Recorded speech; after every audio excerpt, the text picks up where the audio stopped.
আসসালামু আলাইকুম প্রিয় শিক্ষার্থীরা, 19তম নিবন্ধন যাদের জন্য শেষ সুযোগ, অর্থাৎ যাদের বয়স একদম 35-এর কোঠায়, তাদের জন্য স্পেশালি এই ভিডিওটি আমি করছি। আপনাদের জন্য এই ভিডিওটিতে আমি আপনাদের আবেদন করা, প্রিপারেশন এবং সার্বিকভাবে ওভারঅল একটা গাইডলাইন্স দিব যে কিভাবে কি করবেন। সঙ্গে আছি আপনাদের সাথে এডুকেশন এন্ড ক্যারিয়ার হেল্প পেজের পক্ষ থেকে আমি খাদিজা আক্তার। আমি বিসিএস সাধারণ শিক্ষা ক্যাডারে আছি এবং আপনাদের জন্য ক্যারিয়ার এবং এডুকেশন রিলেটেড কন্টেন্ট তৈরি করি।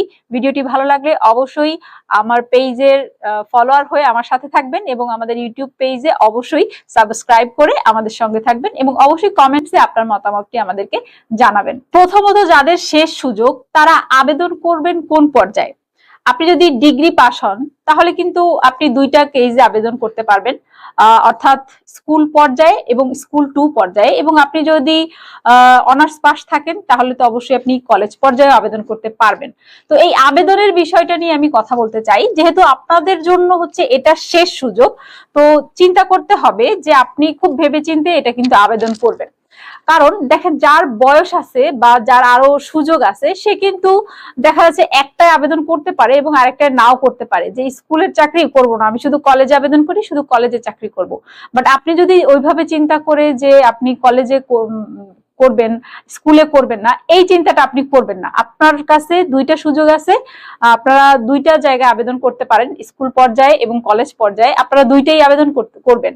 এবং যারা হচ্ছে শুধু ডিগ্রি পাস, হয় স্কুল 2-তে করতে পারবেন বা স্কুলে করতে পারবেন, সেক্ষেত্রে যেভাবে সিদ্ধান্ত নেবেন সেই বিষয়টাও আমি ক্লিয়ার করতেছি। আবেদন করার ক্ষেত্রে আমরা জানি যে স্কুল 2 পর্যায়ে কিন্তু হচ্ছে আমাদের বাংলা এবং ইংরেজি পড়া লাগবে, এবং সেক্ষেত্রে ইংরেজিতে মোটামুটি যদি একটু বেসিক না থাকে তাহলে কিন্তু আপনি স্কুল 2 পর্যায়ে অনেক কম্পিটিশন হবে, আপনি পারবেন না। তো এই কারণে ইংরেজিতে যাদের ভীতি আছে তাদেরকে আমি সাজেস্ট করব তারা শুধু স্কুল পর্যায়ে আবেদন করেন, স্কুল 2-তে আবেদন করার দরকার নেই। তো এইটা ছিল হচ্ছে আবেদনের ক্ষেত্রে আপনাদের জন্য আমার পরামর্শ। এবার আসি প্রিপারেশন সম্পর্কিত কিছু পরামর্শ। এই যে দুইটা পর্যায়ে আপনি আবেদন করলেন, সেক্ষেত্রে আপনি যেটা করবেন সেটা হচ্ছে যে আপনি একটার জন্য খুব ভালো মতো স্ট্রংলি প্রিপারেশন নেবেন। দেখা যাচ্ছে যে আপনি স্কুল এবং কলেজ দুটোতেই আবেদন করেছেন, আপনি স্কুলের যে সিলেবাসটা সেই সিলেবাসটার জন্য বেশি এফোর্ট দেবেন, বেশি সময় নিয়ে পড়াশোনা করবেন। এবং আমরা জানি যে সেম সাবজেক্টে কলেজ পর্যায়ে কিছু আলাদা এক্সট্রা টপিকস থাকে, মানে হয়তো আপনার 70 থেকে 80% মিলে যাবে, বাকি 20% ভিন্ন টপিকস থাকবে বা আরো বেশি থাকতে পারে। তো সেই ক্ষেত্রে কলেজ পর্যায়ের সিলেবাসটাও মোটামুটি পড়াশোনা করেই হলে যাবেন। এবং যেটা করবেন যে যেটাতে আপনি বেশি মেইনলি যেটার উপরে ফোকাস করছেন সেই পরীক্ষাটা খুব সিরিয়াসলি নেবেন এবং নেগেটিভ কম দাগিয়ে বা রিস্ক কম নেবেন। এবং যেটাতে আপনি দেখা যাচ্ছে যে একটু কম পড়েছেন, হয়তো আমি ধরে নিলাম যে আপনি কলেজ পর্যায়ের জন্য একটু কম প্রিপারেশন নিয়েছেন, তো সেইখানে আপনি একটু রিস্ক নিয়ে দাগাবেন। যেমন আপনার মানে এখন আপনার ভয় কিসের? এবারই তো আপনার জন্য লাস্ট চান্স। তো আপনি যেটা করবেন যে আপনার জানার মধ্যে থেকে, পড়ার মধ্যে থেকে যেগুলো আছে তো দাগাবেন, এবং কিছু কোশ্চেন আপনি রিস্ক নিয়েও দাগাবেন, যাতে যদি হয়ে যায়, যদি আপনি টিকে যান সেই ভরসায়। এবং অবশ্যই জেনারেল অংশের উপরে কিন্তু বেশি গুরুত্ব দেবেন। জেনারেলের মার্কসটা যত বেশি মানে বাড়িয়ে রাখা যায়, আপনার পরীক্ষায় টেকার সম্ভাবনাটাও ততটা বেড়ে যাবে। আপনার সাবজেক্টেও হচ্ছে আপনার একটু ভালো করতে হবে এবং জেনারেলে তো বেশি ভালো করতে হবে। তো এই ছিল প্রিপারেশন রিলেটেড।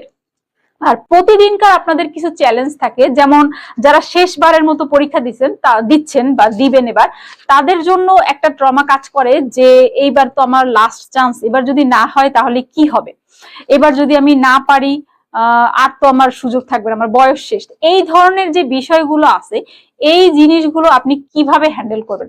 দেখেন, আপনি মানে কালকে কি হবে বা আগে কি ছিল, মানে আপনার যে ভবিষ্যৎ এবং আপনার যে অতীত, এই দুইটা জিনিস আপনি বাদ দিয়ে চিন্তা করেন। আপনি জাস্ট আপনার আজকে মানে আপনার বর্তমানের উপরে বাঁচেন। কারণ আপনার মাথায় আপনি যদি ওই তিনটা জিনিস যদি রাখতে চান, তাহলে আপনি কিন্তু মানে আপনার সঠিক ইফোর্টটা দিতে পারবেন এবং প্রিপারেশনটা নিতে পারবেন না।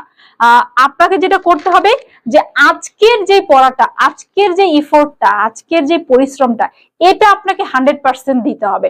আপনি মানে আগামীকালকে কি হবে এটার দরকার নাই, আপনার জাস্ট দিনেরটা দিনে এনশিওর করবেন এতটুকু যে আজকে আমি যতটুকু পরিশ্রম করছি, যতটুকু পড়েছি বা যতটুকু আমি খাটনি করেছি, এইটার উপরে যদি বেসিস করে চাকরি দেওয়া হইতো, তাহলে বাংলাদেশের অন্য যে কোনো চাকরি প্রার্থী বা যে কেউ প্রস্তুতি নিচ্ছে তার মধ্যে আমাকেই দিত। মানে এটা জাস্ট আপনাকে আমি একটা স্যাম্পল বললাম যে আপনার এফোর্ট বা আপনার পরিশ্রমের লেভেলটা কেমন হবে এটা বোঝার জন্য। আজকের দিনটায় আপনি সর্বোচ্চ আপনার যে এফোর্টটা সেটা দিবেন, এবং এটা কিন্তু আপনার মানে ভুলে যেতে হবে যে কি হবে না হবে। আপনার নিজের সাথে নিজের একটা যুদ্ধ, নিজের সাথে নিজেকে দেওয়া একটা চ্যালেঞ্জ। আপনি প্রতি মুহূর্তে বর্তমানে আজকের পরিশ্রমটা করেন, আজকে বাঁচুন। তো এই জিনিসটা দিয়ে আপনি যেটা করবেন, আপনার এই যে কি হবে না হবে, আমার লাস্ট চান্স, আপনি মাঝে মধ্যে দেখা যাচ্ছে যে হতাশার সাগরে চলে যাচ্ছেন, এই জিনিসগুলো আপনি হ্যান্ডেল করতে পারবেন। জাস্ট দিনেরটার উপরে, দিনের টার্গেটের উপরে ফোকাস করুন। আরেকটা বিষয় যে দেখেন, আপনারা যে সিলেবাস শেষ করেন এটা কিন্তু একবার দুইবার করলে আপনার চাকরি হবে না। সিলেবাসটা না হলেও 5 থেকে 6 বার আপনাকে শেষ করতে হবে। 5 থেকে 6 বার আপনাকে টোটাল সিলেবাসটা শেষ করতে হবে। এবং এর সাথে যেটা করতে হবে, আমরা যেটা করি যে পরীক্ষা দেই শেষে গিয়ে পরীক্ষা দিলে হবে না, আপনার প্রত্যেক সপ্তাহে একটা করে অন্তত পক্ষে পরীক্ষা দিতে হবে। আপনি যদি ভাবেন যে আমার তো এখনো সিলেবাস শেষ হয় নাই, আমি কেন পরীক্ষা দিব, পরীক্ষা দিয়ে কি হবে, আমার তো প্রিপারেশন কমপ্লিট হয় নাই, নো, যতটুকু প্রিপারেশন নিয়েছেন অতটুকুর উপরেই পরীক্ষা দেন। পরীক্ষা আপনাকে দিতে হবে। মানে আপনি যদি পরীক্ষা কম দেন, তাহলে আপনি যাই পড়েন না কেন, দেখা যাবে যে পরীক্ষার হলে গিয়ে আপনি কনফিউজ হয়ে যাবেন এবং ওইটা আপনি পারবেন না, পারা জিনিসও ভুল দাগিয়ে আসবেন। তো এই কারণে আমার সব স্টুডেন্টদেরকে আমি সাজেস্ট করি যে পরীক্ষা দিতে হবে বেশি বেশি। এখন পরীক্ষা কোথায় দিবেন, মিলে ম্যাম কিভাবে দিব? পরীক্ষা দিবেন হচ্ছে আপনার মানে একটা এক্সাম ব্যাচে ভর্তি হতে পারেন, অনলাইনে হোক বা অফলাইনে হোক, যেভাবে হোক পরীক্ষা দিতে পারেন।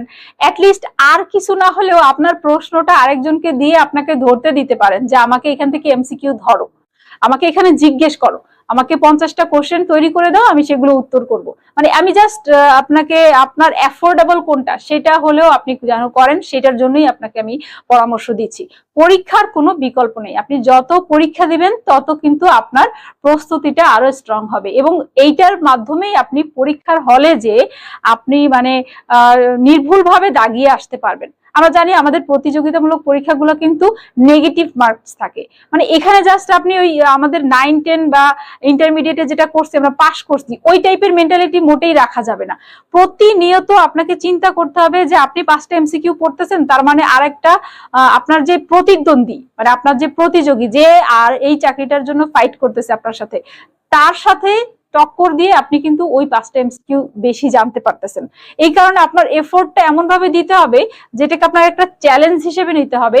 এবং আপনি পরীক্ষায় কোন একটা প্ল্যাটফর্মে যদি পরীক্ষা দেন, বিশেষ করে আপনারা যারা কোচিং এ পরীক্ষা দেন বা বিভিন্ন এক্সাম ব্যাচে পরীক্ষা দেন, ওইখানে যেন আপনি ভালো করতে পারেন, টপ করতে পারেন, এইভাবে করে আপনি চ্যালেঞ্জ হিসেবে অন্যদের সাথে প্রতিযোগিতা করে পরীক্ষাগুলো দিবেন। তো আশা করি আপনারা একটা টোটাল গাইডলাইন পেয়েছেন যে যারা লাস্ট বারের মতো, মানে এইবারই যাদের 19তম নিবন্ধন শেষ সুযোগ, চাকরিটা যাদের প্রয়োজন, তারা কিভাবে প্রিপারেশন নিলে, কিভাবে পড়লে আপনারা হচ্ছে চাকরিটা কনফার্ম করতে পারেন। ধন্যবাদ সবাইকে, আপনাদের জন্য অনেক অনেক শুভকামনা, ভালো থাকবেন, আল্লাহ হাফেজ।